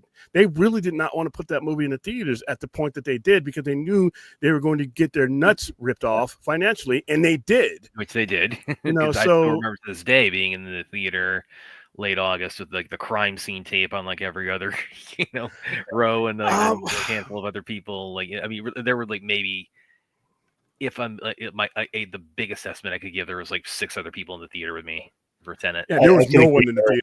There was no one in the theater. I was the only one in the theater when I saw Tenet. Direct-to streaming films are all right. Here's the one thing that we all have to realize, though, is we're going where the money is. The studios aren't dictating this. The customer is dictating this. The customers' buying trends are dictating this. The customers' purchasing stream, their situations are dictating this. The theater climate and the lack of traffic to theaters is the customer dictating that. Because there's been some really kick-ass movies that have been put in the theaters at any given time during the last 3 or 4 years that haven't done well because the customer can't go see them, or they have other things going in their lives. So you're basically aiming your needle at where the customer is going. If they decide to go a different direction, it's like physical media. If people were to show a desire for physical media, I don't know if it's ever going to come back like it was before, but physical media went away because the customer pushed it away. A lot of these things have made this dramatic shift because the customers did the shifting. So I gotta disagree, only because if you said that movies were going to be free if the customers demanded it, then yeah, the customers would definitely take free content, not pay for it. But I feel that if you were to not go direct to streaming and lose the theatrical presentation quality, and then the window of runtime, and not keep that so short, then regardless of what the customer wants, I think they would acquiesce to the no, that you're switched around. They made the first move. They made the customer. first move. The customer made the first move when they were putting out all these movies in the decline was there. The industry responded to that decline, and we're not talking about shit movies. I'm talking about the movies that were really good, and you're scratching your head like, why didn't that make any money? Why didn't that make any money? And it's not that the customer doesn't want to see these movies. They can't. The 125 minimum going to the movie, they can't afford that right now. So the customer responded to their situations and the industry responded to them. But the customer made the first and most important move in this whole deal. And they'll be the ones that, if it goes the other way, they will be the ones to make the first move again. You can only do so much outside of what your customer desires, no matter what retail establishment you're doing. At some point, they dictate the train. And maybe hopefully it'll go back the other way. Who knows? I think that there's this very like immediate visceral reaction to place. I won't say dump. I'll say like assign content and films and to a streaming platform because it is the fastest way to retain subscribers, increase like the amount of time that a customer spends on the app, yada yada, versus the risk and reward factor of, let's say, like Lilo and Stitch is a great example where Disney Plus was originally going to assign that to the app as opposed to theatrical, and now like it's cracked $1 billion finally after like 3 months or so, and now like they're placing Freaky Friday 2 on or Freakier Friday in theaters this week, and I'm like, that's great. Like I know Disney is different from Netflix, and like the intention of raising money or earning revenue period is more urgent for them to pull from like different channels. But with Netflix, I do feel like there is an opportunity there that they have explored in the past through like trying to get award season recognition and prestige by doing limited releases of their movies. But I also think and then there's also films that would benefit from the theatrical experience. Like I said with Frankenstein, I feel like that deserves at least like an IMAX screening. I wouldn't be surprised if it gets one to 70. Well, it might like, get even one for limited. Oscar buzz. But here's the thing, though. Totally. If I'm Netflix and my job is to get you as a subscriber and to keep you as a subscriber, that is my singular vision. I'm not going to too often send you other places to see what I want you coming to my streaming service for. That's just the name of the game on what they're doing now. With Disney, it's different. Now, like I say, like it's more of a better comparison between like Disney and Warner Brothers. Warner Brothers is the urgency is there to get that movie to where they can get the higher yield as a percentage. Disney is not. Warner Brothers makes their living off of entertainment. Disney makes their entertainment off of park. They could not make any money off of any movies, and the $38 billion annually that they pull into parks is what drives Disney. That's what drives Disney. So it's a different decision-making process when you have the luxury of not being, urgent and desperate. And I was aware. I was aware actually, Rhea, that Lilo and Stitch and Freaky Friday. That's news to me. It's like that they were Moana 2, another $1 billion movie. They were originally going to make it into a series, and they elevated it into a film. But those were all going to be Disney Plus like original Yeah. releases. Okay, that was not. I don't know how that got bad by me. Disney is probably the one studio that can consistently, if there ever was diminishing returns over length, they could absorb them one way or another. Warner Brothers cannot. That money's got to be paid back.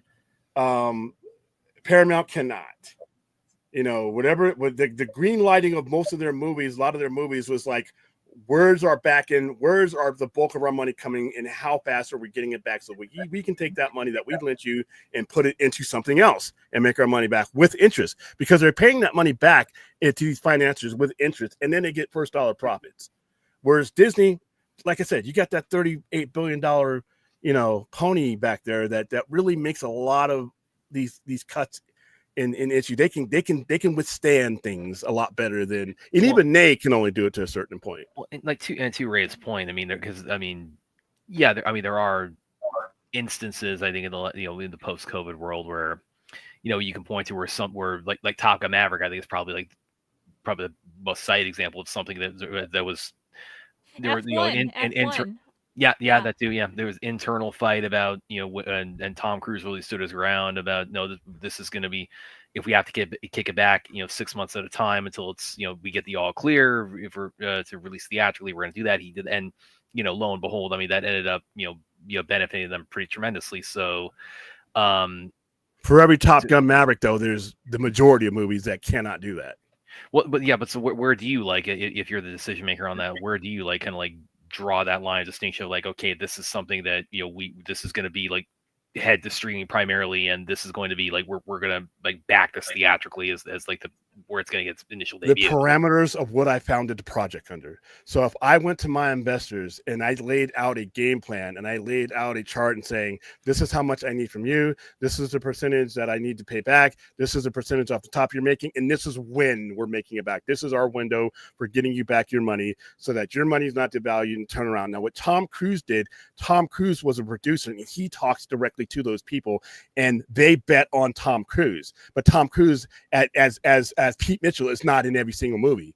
Even he's not a hit in every single one of his movies. So when you're talking to an investor that has a timeline and you promise them that timeline on when they're getting their money back, because the first question of anybody that's putting money in anything is, how do we make our money back? How quickly? And what's our safety net? So if that situation is lengthy, if they say, you know what, we're willing to wait this amount, and here, then that a lot of those details will dictate. If they're saying we need that shit back as soon as the credits are rolling, then it's a different situation.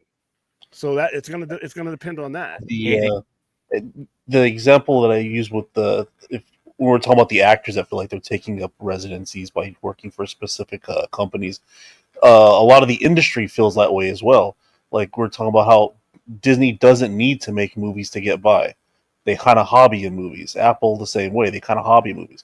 Now F1 may be really good, but it seemed like a lot of their focus are these kind of 4-quadrant mass, appeal movies, and we don't get uniquely tailored movies that maybe have some grit or may piss your mom off and stuff like that.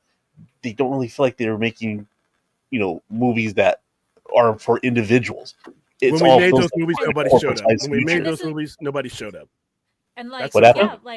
Going back to Clint's point, what was the example? I was trying to say early. Oh, sorry. No, just what was the example? No, that nobody showed up.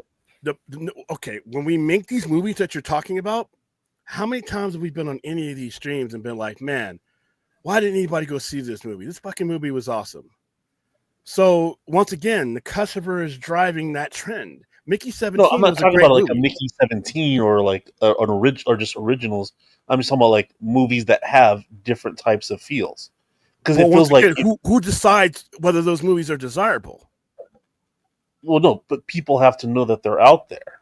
So even if you make it, and if you're talking about like advertising or whatever, because it may not be a 4-quadrant movie, people wander into these things. The problem is you're asking somebody to risk that. You're asking somebody to risk. That's real money. So they're going to go with the higher percentages of what they think people are going to see. I understand what you're saying, and I don't disagree with you, but you're asking people to risk that when the numbers just aren't there, unfortunately. Yeah, and I wish there was. I wish there was. The risk usually brings about some really great content, And it also can bring money loss too, and that's a real situation. I agree with you, because like I said, how many times have I said why didn't more people see The Accountant or The Accountant 2 by which are both awesome movies? When people don't go to these movies, you get less of those movies, but that is supply and demand, unfortunately. I would say the opposite of risk, it would also breed its own weakness. That if you're making everything kind of feel the same, where you go who directed this movie? Director directed it. Who wrote it? Writer wrote it. And they all kind of feel the same. Then it's people kind of get burnt out on that same energy that's always out there. Yeah, but then they got to stop going to the cookie cutter stuff. Yeah. And they got to start going to the advent because otherwise, the people who make these movies are not going to do. They're not going to take those kind of risks. People lose jobs over shit like that. And speaking of supply and demand, Aaron's got actually a pretty interesting point here. If most of the movie gets made for streaming, there would be no more popcorn buckets. That's a interesting point because that's become a real cottage industry now. I mean, that's really taken off. So it's like that does that when it comes to like the merchandising side of it. Does that how does that sort of shift over? With like the streaming kind of dominant paradigm. I think that's still, a response. you can still go to buy the popcorn bucket without seeing the movie. I'm thinking about getting that Cappy. That what was that one with the beaver? There's a rewarding value. There's a rewarding value when you go out and you're like, I got it. Like one of these comedians described, like he said, "Oh, I was at Toys R Us," and he said, "Well, we got one Xbox left. I'll take it." So I don't even play Xbox, but I got it. Well, that's how William clearly felt in this picture with the Galactus, bucket. Yeah. That's a pleasing, a rewarding feeling. It's Indiana Jones, like the idol. It's like the fingers turn over. Yeah, give me the idol. But like I said, I might go get the Naked Gun cup, even though I have absolutely no desire to see that movie. That cup is cool. That cup is cool, and the beaver, they got a beaver one from that. I guess that's relevant to the movie. I don't know. I'm not going to see it. But there you go. And the increasing value in the theater experience is luxury chairs and more premium viewing formats and things like that. So in the same way, streaming is upping its quality and content that it's distributing onto its platform. I think. The theater, William, to your point, viewers are choosing not to go to the theater because they're going to wait for streaming. So if the viewer were to change if the customer were to change their behavior, maybe things would change. But then it's also also in that, shifting of gears where this gear, which is the theater, they kind of have to meet the customer where they're at as well and give us that additional 100%. Value too in order to attract us back to the theater. So it's not just driven by consumer behavior, it's also what is the value that the customer is getting that dictates their behavior. That's 100% true, and that's where like a guy like me, it's still mostly the customer, but there's still that 20% that you can really bring it home. So I've always learned since I've been in business, because especially when I first opened up, there were 36 comic book stores in town. And what I learned immediately is you have to give your customers something they cannot get anywhere else. That is the first thing I learned in year one, 94, 95. My first full year is you have to provide the customer experience, an experience they can't get anywhere else. A lot of it is our movie deals and the things we do there. Not everybody does that. A lot of it is we do giveaways, or when we were doing our shows and when we do our burlesque shows, when we do all that, you have to provide someone with something they cannot get anywhere else. Now the theater, and not just any particular theater like Alamo or anyone else, the theaters in general, and these popcorn buckets are one of those things, but they're going to have to figure out how to provide someone with experience that they cannot get at home. Yeah, you can watch the movie at home, but I'm going to give you this, and I don't know what it is, but I'm going to give you this, and you cannot replicate that at your house. And I got one right here. It's like I've talked about on the show before, and Rhea and Fourth are totally going to back me up on this. I know it's like 30 years. God, are you 30, about to 30 year anniversary. No, yeah, 7 okay. Popcorn bucket, 7 with a head box. It's just a box, though. No, he's going further. Brad wants Gwyneth Paltrow's head in this popcorn bucket. Well, that sounds. Can you get that anywhere else? Normal. William, can you get that anywhere else? I got a few boxes laying around. You can put some popcorn in it, Brad. But can you get like a dead person's head in them while you're eating popcorn?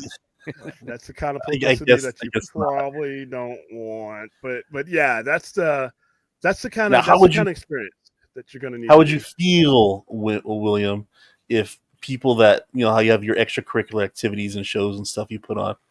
What if people said, "I just want to stream it at home. Can you just set up a live stream and I'll watch the burlesque shows at home?" But see, that may be what they want.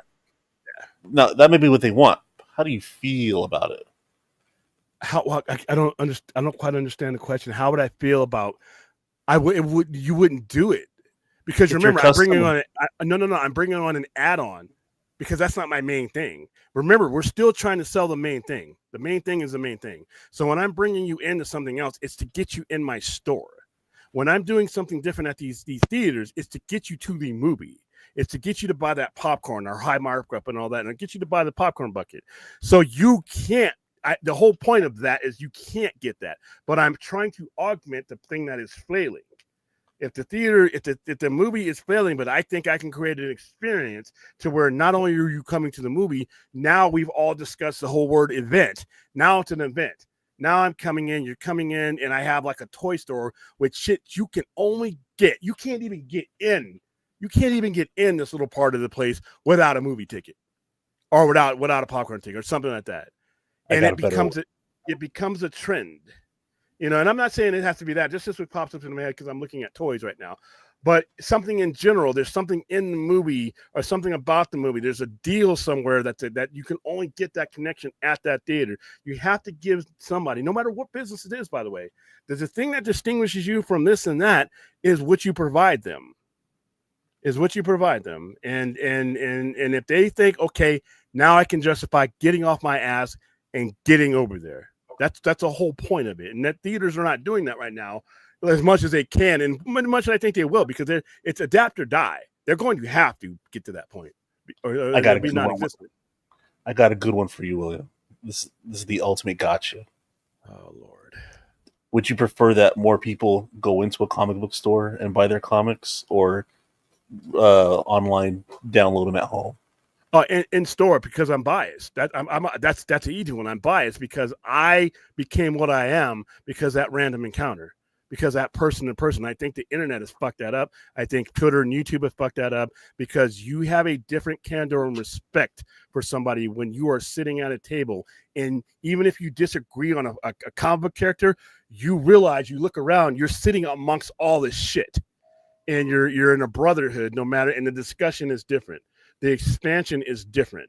Yeah, I would if the choice is you never becoming a comic book fan and you reading them online, I will take you reading them online. But in 40 years of doing what I have done, I think the individual encounters enhance the experience. So yeah, I agree. But I'm biased. However, I understand the reality of things, and I know that I have to be on my toes because I know that the average customer is not doing that right now. But I'm in a unique position because I can cater my store to different types of things because of the way it's set up. Not every store is going to be like that. I agree. All right, guys. I think we've had a pretty filled conversation here. What are the topics we got? Well, the night is still young. It's creeping in on 2:00 in the morning, and I'm hungry. I haven't gotten any food yet, and I just eat the bird on screen. No, I didn't have Ray, of course. Guys, bat me up on this box popcorn bucket idea. Come on, that's like, I'm always on board for another popcorn bucket. yeah. And this one's again, the box from 30-year anniversary with a human head inside of it. It's like, where else protesters, women's rights groups out there with the signs. Yeah, sure. You'll sell some buckets, but okay. It's got to be like the Herbie popcorn bucket with like a candy dispenser. Well, it gets what you see. You for the first time since '95, we get to see like what Morgan Freeman sees when he opens. It's like he sees her face with that horrified look, staring back up at him. It's like we finally get to see what he sees. Sure. Yeah, we gotta close that loop. Exactly. No, we don't. But okay, sure. Wow. If Gwyneth Paltrow use her face for the bust of it, then I think you would have some value. Well, that might drive up our budget on that because she's like gonna get like she's gonna. That might drive up your. They're selling goop. Okay. Well, but she's gonna like probably like get a huge slice of that pie. So. Yeah. Well, maybe she won't though, because I mean, like, whenever she talks about like, you ask her about like her Marvel work, she says, "Oh, right, I was in that Marvel movie that I totally forgot I was in." Well, so when you have so much money, so she might do that and forget she might do that and forget she did it, and then then it's like, there you go, you don't have to pay her. You might have to buy one of her vagina candles. Oh, come on! That's another thing. Oh my God! It's his thumbnail. I don't even care what his thumbnail is. I don't even care what his thumbnail anyway. Younger audience today rather see a video game movie than just a regular movie. You know what? If I'm sitting in a theater, if I'm running a theater chain, I have to find out how to integrate it and and get this audience back. You know what? Maybe do video game tournaments on some of these things. Even if they're not going to that movie that particular day, if you get them in your venue for anything, even if it's just to buy the popcorn bucket, listen, 90% of the work in retail is getting them to give you a shot, to getting them to open your door and step in. Once you've done that, there's a lot of magic you can do once you're there in front of me. So maybe do video game contests. I don't know. I think we need some antitrust laws to step in, because I remember when people hated Best Buys and Walmarts because they were mega stores that sold everything under one roof, and the mom and pop people that were selling you Samsung flat screens couldn't compete, so they all got consolidated and disappeared. Well, not consolidated, but they disappeared. Then there was only Best Buy. Now Best Buy is not even selling this stuff because the other corporations are doing streaming. I think it's going to keep folding and folding in until we have no choices. Then the quality disappears. Then the customer is going to have to be the one to move this. If the customer is going to have to want something different to get something different, But the greed will follow the money. Wallets closed. There you go. You know, the most powerful thing, you know, the CEOs make all this money, but the control, like I said, if you stop buying, if you make the cash cow disappear, trust me, they're going to come find you and be like, hey, how you doing? We notice you haven't, you know, come to the cash cow lately and give us any money. You know, when I stopped going to Starbucks, when I said, you know, I just, for whatever reason, I start getting surveys and shit and coupons here, whatever, getting coupons and stuff. And they, William, we miss you. How many times is there something where wherever I'm buying something, if I'm a regular customer and I stop, William, how are you doing? How about a free this or a free that? I'm like, well, damn it, my cheap ass. Sure, let's do it. That's the kind of thing. I'm the consumer. They want me. They are watching me. They're dude. There's a room full of people looking at a bunch of statistics. Like I said, especially in Seattle, Washington, where Starbucks is, because they know, hey, William, we know that guy. We got a statue of you in here. But the consumer has a lot more power. I think we give over our power to the corporations, not realizing that all they're doing. They're like bloodhounds. They're going to go where the blood is. You got to show them where it is. That's all. All right. Well, but like you said, you know, what are the options that, you know, we're being given? Like you're saying that, oh, we're conditioned to behave this way and we're choosing to behave this way, but we don't really have a choice. But back to like the whole point of like, you know, the ESPN discussion that you had, like you're not giving us any other option to access this content. That's where we're at in a higher quality or whatever. Correct. That's where we ended up. But the consumer started it by cutting cords, by, you know, looking at the convenience of streaming, spiking those numbers in streaming, whether it be pre-COVID, post-COVID. The consumer is like, well, fuck, this is a lot easier than the old way. The consumer bloated those numbers, and they built a foundation. The fat cats built a foundation. So now here we are at, we literally, I don't know if I want to call it demise. I haven't figured out what the hell they're doing yet. But we literally were the orchestrators of our own situation. We just don't want to think back that far, because at a certain point there was a crossroads where the consumer's like, you know what, I don't think I want to watch that on streaming. You know, it's not as convenient. And then they decided the other way. So, like I said, the bloodhounds went, okay, we're not gonna tell you what fork in the road to take. We're just gonna sniff the shit out of you wherever the fuck you go, and we're gonna collect the money. But like I said, it all comes back to us. We made this stuff go away. You know, we made physical media go away, but when we stopped buying it, and physical media, the declines in physical media sales didn't come from the corporation. Dude, the highest markup in the world is like a Blu-ray. It costs like pennies to make a Blu-ray, and for what they sell it for, the corporations would love for physical media to be around. But we, as consumers, said, nah, I don't have the space for that. Caesar, I can click it, bam, it's always there, you know. And it's sad, especially talking to Robert Meyer Burnett about that.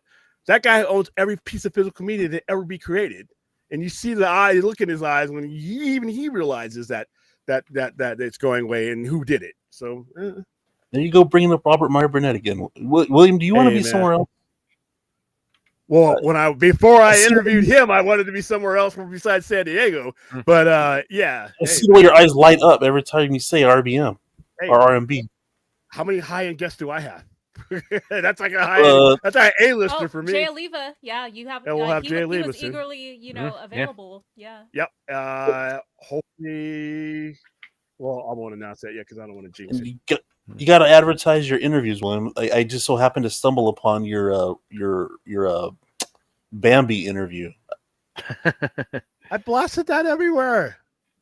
I didn't get the blast.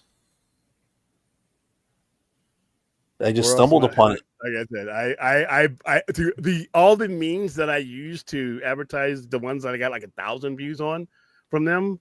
I did the same thing. I mean, I did the same. I have one in there that has 3,000. Let me ask you this: since you're primarily like a live streamer and you get a lot of engagement and VOD views on it, would you ever be willing to kind of experiment with a live interview and then a Q&A with the chat afterwards? Do you think that would be something? Yeah, if I could get the right guy, like Lloyd Kaufman, we did that with Lloyd Kaufman. I would have done that with Robert Meyer Burnett if we were here and I had control of apparatus and stuff like that. I don't think it would have been possible to do that right without screwing that up. But yeah, if we can get the type of guest that that is willing, that would willing to be doing it, yeah, I wouldn't have a problem with that at all. In fact, when I get Jay Lebo on, I intend for that to be a live stream question and answer type of situation. So a lot of it is just access and getting certain people. I send out a lot of emails for people to be like, hey, would you like to come on my show? And then a lot of their agents be like, nah, he doesn't do those type of interviews. I'm like, okay, but like I said, I doesn't mean I stopped trying. So that's good, guys. And just lastly, for quality assurance purposes, how would you rate this open panel stream tonight, William? Well, you were sedated and you held back because you knew we were floating with extinction on these things, but I would rate this as fine. I think we covered a lot. I think everybody got their word in, but there's a lot of familiarization. Like this, you're the only wild card to this one, and you need other ingredients to tear up one of my streams. And we don't have that here right now. We have sane people. You know who the people I'm talking about that would add gasoline to the salad. Well, we're trying to get you to warm back up to the idea of open panels, and then we'll. Wow. And fun watch parties. Those watch parties. Look, I would miss like my wife's sister's baby shower for a multitude of purposes, but an important purpose would be to come home and watch a stream with you guys. Oh, we need to do a watch party for Superman, which apparently is coming a lot sooner than we think. So. Yeah. That's we'll watch it. The only Might way be busy that day. It. Oh, oops. Sinners, I got to do one for Sinners too. We're behind on a lot because we've done the other ones, but once after this Friday is over with, we're going to get back to doing our it's a good thing though that we got Ace Ventura, both of them, and Dumb and Dumber in the can, because none of those could have proceeded until we had those masterpieces in the can. Yeah, the fact just goes without saying, masterpiece. You need your head checked. You need your head checked. Best toilet scene ever. There's no such thing as a best. You got to be pretty fucking depraved to actually have those words leap out of your mouth. Best toilet scene. Like you have a standard. Like you have a catalog of toilet scenes, which if you do, I don't want to know. All right, guys. We'll see you tomorrow night. Please like, subscribe. Thank you to Rhea, myself first, and Brad. Brad usually doesn't go this long without fucking up the stream. So I'm impressed all around today. I'm impressed all around today, you guys. Where can we find you at, Rhea? Oh, I'm hanging out on X/Twitter most of the time. I cross post. Hey, we ain't pimping. Nobody else's. I'm just kidding. I'm sorry. Go ahead. Yeah, I mean, I pimp a lot of other people's content. I'm just kidding. Yours. I'm just kidding. Yes, so I work with Multiverse of Color to cover a lot of TV and film news and announcements. We're still working on wrap-up shorts and articles for San Diego Comic-Con, even though it's almost like 2 weeks later. But still a lot of exclusive stuff and interviews that we're doing that we've done that we're wrapping up and going to present to y'all as well. So I'm excited about that. I've never worked for a media outlet like that before, even though it's kind of freelance or definitely emphasis on free, but it's fun and it's a new thing that I'm doing. So if you want to check out that stuff, among other things I've done in the past, all of it is on my X account. All my socials are nested onto Intellect Tree at Glimmering Harpy on X. Fourth, you can find me here on William's channel, the Sci-Fi Center. Always having a great time. Robert Meyer Burnett, stay away. And no, it's hard enough to get these top tier guests out here. Come back. We love Robert Burnett. Me, like usual, the social media wise, like Twitter, Facebook, Vero, Instagram, Blue Sky more these days. My journalistic work, you find me on outlets like Kung Fu Kingdom, on Compo.com, and Fortress of Solitude. And of course, I'm on here on the Sci-Fi Center as the brains of the operation, and I think that does that thing. Okay, we'll edit that out. Yeah. And you can find me by Googling the Sci-Fi Center. I'm the only one that's going to claim that. So we will see you guys tomorrow night, and Friday night I'm going to have a review of Weapons because I'm going to go see it Friday afternoon. So for those of you all who are seeing it tomorrow, try not to spoil it, especially if the ending is as good as I hear. So all right, guys, have a good morning. See you guys. Bye.